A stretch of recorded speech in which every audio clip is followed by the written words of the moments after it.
চাইতেছো?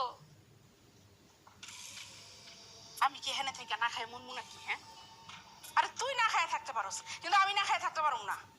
তখন কত করে কইলাম সাব্বিরের নামে কেসটা কর না, আমার কথা তো শুনলি না। এখন এখন সাব্বির বিনা কারণে তোরে তালাক দিয়ে চলে গেল। খুব ভালো হয়েছে না? এবার তুই না খায় মর।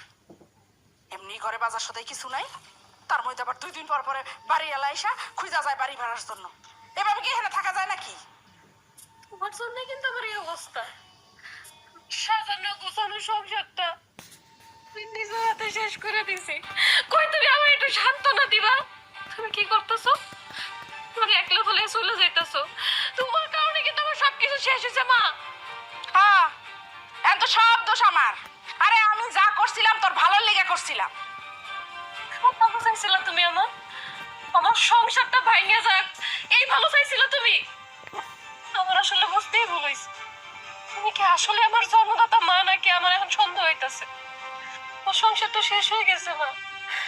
কোন মা তার সন্তানের সংসার এমনি নষ্ট করতে পারে আমার জানা ছিল না। তোমার কারণে আমার ফেরেস্তার মতন শাশুড়িরে কি অপমানটা করছি, বাড়ি থেকে বাইরে পর্যন্ত করে দিছি। শাশুড়ি কি চাইছিল? একটু থাকার জায়গা। আমরা যা খাই তাই তো খাইতে চাইছিল নাকি? তুমি তাও দিলাম। ঠিক আছে, এখন আমি খারাপ তাই না? আর তোর শাশুড়ি সে হয়েছে এখন খুব ভালো ফেরেস্তার মতো মানুষ। তো থাক তুই তোর ফেরেস্তা গুলো, আমি গেলাম।